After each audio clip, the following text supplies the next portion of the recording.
नमस्कार दोस्तों, जय हिंद। दोस्तों, कुछ दिन पहले क्या हुआ, हमारे क्लब पर एक पेरेंट्स आए अपने बेटे को लेके और वो मुझसे कहने लगे कि उन्हें उनके बेटे को इंटरनेशनल लेवल का बॉक्सर बनाना है, वर्ल्ड लेवल का बॉक्सर बनाना है। तो मैंने उनसे कहा, सर बहुत अच्छी बात है और बहुत अच्छी सोच है आपकी और बहुत किस्मत वाला है आपका बेटा, जो आप जैसे फादर उसे नसीब हुए। और फिर मैंने उनसे पूछा कि बताइए सर, अब मैं आपकी कैसे इसमें मदद कर सकता हूँ। तो उन्होंने मुझसे बोला कि यहाँ से मतलब यवतमाल से, मतलब जहाँ पर मैं कोचिंग करता हूँ, उस ट्रेनिंग सेंटर से उनके बच्चे को इंटरनेशनल लेवल तक पहुँचाना तो पॉसिबल नहीं होगा। तो आप मुझे बताइए सर, आप मुझे गाइड कीजिए कि मैं मेरे बेटे को इंडिया के किस बॉक्सिंग ट्रेनिंग सेंटर पर भेजूँ ताकि मेरा बेटा जल्द से जल्द इंटरनेशनल लेवल तक पहुँच सके और उसे अच्छे रिजल्ट मिल सके। तो मैंने उनसे कहा, सर आप अपने बेटे को कोई भी एडवांस क्लब पर भेज सकते हो। एडवांस मतलब जहाँ पर अच्छी रिंग हो, जहाँ पर अच्छे इक्विपमेंट्स हो, जहाँ पर अच्छे स्पायरिंग पार्टनर हो, जहाँ पर अच्छे एक्सपीरियंस्ड कोच हो, जो कि सबसे इम्पॉर्टेंट रोल प्ले करते हैं एक अच्छे प्लेयर को डेवलप करने में, वहाँ पर आप अपने बेटे को भेज सकते हो। लेकिन उसके बाद मैंने उनसे एक बात कही जिससे वो थोड़ा नाराज़ हो गए। मैंने उनसे कहा, सर आपकी ये बात तो ठीक है कि आप अगर अपने बेटे को एक एडवांस क्लब पर भेज सकते हो तो आपको बिल्कुल अच्छे रिजल्ट मिलेंगे, बिल्कुल आपका बेटा अच्छा परफॉर्मेंस देगा। लेकिन एक छोटे क्लब से एक इंटरनेशनल स्तर का एक बॉक्सर नहीं बनाया जा सकता है, ये आपकी सोच गलत है सर। तो उसके बाद वो मुझसे कहने लगे कि सर आपको नहीं पता है, एक बच्चा जब इंटरनेशनल माहौल में जब प्रैक्टिस करता है तो उसका माइंड भी इंटरनेशनल लेवल का हो जाता है, बहुत से चेंजेस आते हैं उनमें और बहुत सी चीज़ें होती है। तो मैंने उनसे दोबारा कहा, सर मैं आपकी हर बात से एग्री करता हूँ, आपकी हर बात से मैं सहमत हूँ, लेकिन इस बात से मैं एग्री बिल्कुल नहीं करता हूँ कि एक छोटे क्लब से एक इंटरनेशनल लेवल का बॉक्सर नहीं बनाया जा सकता है। तो उसके बाद वहाँ से निकल गए। तो दोस्तों, आज का प्रश्न ये है, क्या सच में एक छोटे क्लब से एक इंटरनेशनल लेवल का बॉक्सर नहीं बनाया जा सकता है? या फिर अगर आपको कोई वर्ल्ड लेवल का बॉक्सर बनना है, इंटरनेशनल लेवल का बॉक्सर बनना है, तो आपको इंटरनेशनल लेवल के क्लब पर ही प्रैक्टिस करनी होगी। तो क्या है असलियत? तो चलिए इसे अच्छे से समझने का प्रयत्न करते हैं। तो इसे समझने के लिए हमें थोड़ा समय में पीछे जाना पड़ेगा। तो चलिए समय में थोड़ा पीछे चलते हैं और बात करते हैं 1990 ओलंपिक्स की, जो हुई थी बार्सिलोना स्पेन में, जिसमें 169 कंट्रीज़ ने पार्टिसिपेट किया था और लगभग 9,500 एथलीट्स ने इसमें हिस्सा लिया था। दोस्तों, ये जो ओलंपिक था, इसमें कुछ कंट्रीज़ को छोड़ के बाकी सभी कंट्रीज़ के हालात कुछ ठीक नहीं थे। मतलब कुछ कंट्रीज़ के, उनके नेबर कंट्री के साथ कोल्ड वॉर चल रहे थे, कोई अपने इंटरनल प्रॉब्लम से स्ट्रगल कर रहा था और सभी देशों की लगभग ऐसी ही हालत थी।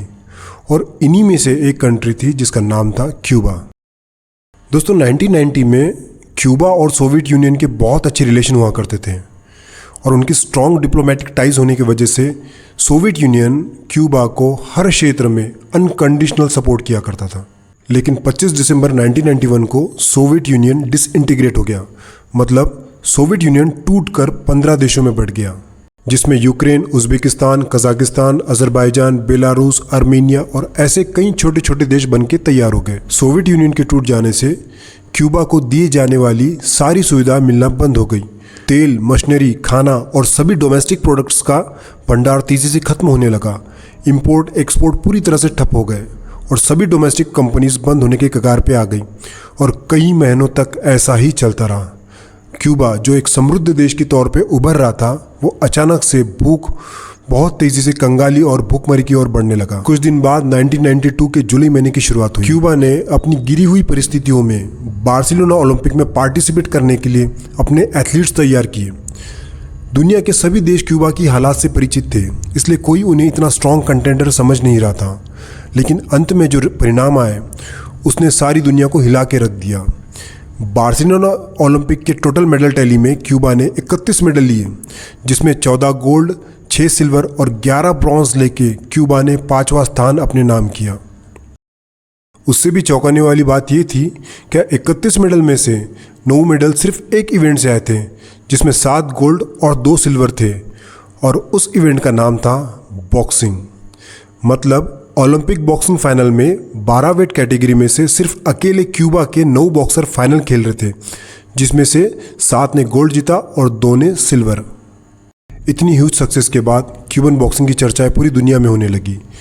कई media houses Cuban boxing training session को रिकॉर्ड करने के लिए क्यूबा विजिट करने लगे, लेकिन किसी को पता ही नहीं चलता था कि क्यूबा की नेशनल बॉक्सिंग टीम कहाँ प्रैक्टिस कर रही है।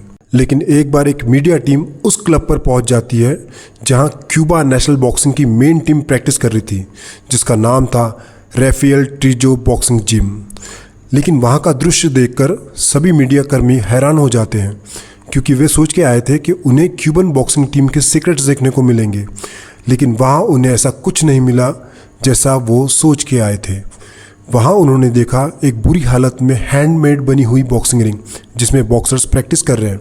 कुछ पुराने बॉक्सिंग पंचिंग बैग, कुछ पुराने ग्लव्स, कुछ वेट ट्रेनिंग के रॉड्स और कुछ स्कीपिंग रोप जिससे बॉक्सर्स स्कीपिंग कर रहे थे। ये सब देखकर मीडिया टीम चौंक गई और उन्हें ऐसा लगा कि क्यूबन्स उन्हें बेवकूफ़ बनाने के लिए ये सब ड्रामा कर रही हैं, जबकि क्यूबन ऐसा कोई ड्रामा नहीं कर रही थी। लेकिन मीडिया टीम को ये विश्वास ही नहीं हो रहा था कि इतने कम फैसिलिटीज़ में, इतने बेसिक इक्विपमेंट के साथ क्यूबन बॉक्सर इतना ज़बरदस्त परफॉर्म कैसे दे सकते। दोस्तों, बाद में उसी लेजेंडरी क्लब से और उन्हीं इक्विपमेंट के साथ क्यूबन्स ने कई वर्ल्ड चैंपियन और ओलंपिक चैंपियन दिए, जिन्होंने कई सालों तक वर्ल्ड अमेचर बॉक्सिंग पर राज किया। वो तो क्यूबा के फॉर्मर प्रेसिडेंट फिडेल कैस्ट्रो ने क्यूबन बॉक्सर्स को प्रोफेशनल बॉक्सिंग में फाइट करने पर कंप्लीट बैन लगा दिया था, नहीं तो आज प्रोफेशनल बॉक्सिंग के लेजेंड्स और चैंपियंस के नाम कुछ और होते थे। दोस्तों, क्यूबन्स के पास वो सारी चीज़ें नहीं थी जो एक ओलंपिक स्टैंडर्ड के क्लब पर होनी चाहिए, लेकिन उनके पास वो सारी चीज़ें थी जो एक चैंपियन बनने के लिए चाहिए होती है, और वो थे अच्छे एथलीट्स, ट्रेंड कोचेस और जीतने की ज़बरदस्त इच्छा शक्ति। अब आप लोग ये सोच रहे होंगे कि ये तो सब पुरानी बात है और तब इतना कंपटीशन नहीं था और तब बॉक्सिंग इतनी डेवलप नहीं हुई थी, लेकिन आज ऐसा करना पॉसिबल नहीं होगा। दोस्तों, 70, 80, 90s का जो पीरियड था उसे बॉक्सिंग हिस्ट्री में बहुत स्पेशल माना जाता है, क्योंकि बॉक्सिंग एक्सपर्ट्स का ऐसा मानना है कि इस पीरियड ने बॉक्सिंग स्पोर्ट्स को बॉक्सिंग हिस्ट्री के सबसे बेहतरीन बॉक्सर दिए हैं, जैसे Muhammad Ali, Robert Duran, Thomas Hearns, Marvin Hagler, Sugar Ray Leonard, Evander Holyfield, Mike Tyson, Lennox Lewis और ऐसे बहुत सारे बॉक्सर्स हैं जिन्होंने बहुत ही साधारण परिस्थितियों में अपना बॉक्सिंग कैरियर स्टार्ट किया, लेकिन आज उनका नाम बॉक्सिंग के महान खिलाड़ियों में लिया जाता है। इसलिए इस पीरियड को गोल्डन एरा ऑफ बॉक्सिंग भी कहा जाता है। तो उस पीरियड में ना ही कोई मॉडर्न इक्विपमेंट्स हुआ करते थे और ना ही कोई मॉडर्न बॉक्सिंग ड्रिल्स जो आज के समय में है। उसके बाद भी उस ज़माने के बॉक्सर का क्लास, उनका स्टाइल, उनके खेलने का स्टैंडर्ड, उनकी एक्यूरेसी, जो चाहे वो देख लो, उन्हें देख के विश्वास ही नहीं होता है कि कोई इंसान खेल रहा है। ऐसा लगता है कि कोई प्रोग्राम किया हुआ रोबोट बॉक्सिंग कर रहा है। मतलब आप उनमें इतनी सी भी गलती नहीं निकाल पाओगे। दोस्तों, अगर आप दिल से एक अंतर्राष्ट्रीय बॉक्सर बनने की इच्छा शक्ति रखते हो, सपना रखते हो और आप ईमानदारी से इस खेल को समय देते हो और इसमें मेहनत करते हो, तो आप जहाँ खड़े हो वहीं से आप एक अंतर्राष्ट्रीय बॉक्सर बन सकते हो। और ये मैं नहीं, ये इतिहास बोलता है, ये इतिहास बताता है। इतिहास में बहुत से बॉक्सरों ने ऐसे ही साधारण परिस्थितियों में शुरुआत की और आज बहुत महान शिखर पे आज वो खड़े हुए हैं, और यही खूबसूरती है इस खेल की। तो चलिए दोस्तों, आज के इस एपिसोड को यहीं विराम देते हैं, और आप सबकी क्या राय है इस विषय पर मुझे कमेंट सेक्शन में अवश्य बताना। तो चलिए दोस्तों, नमस्कार, जय हिंद।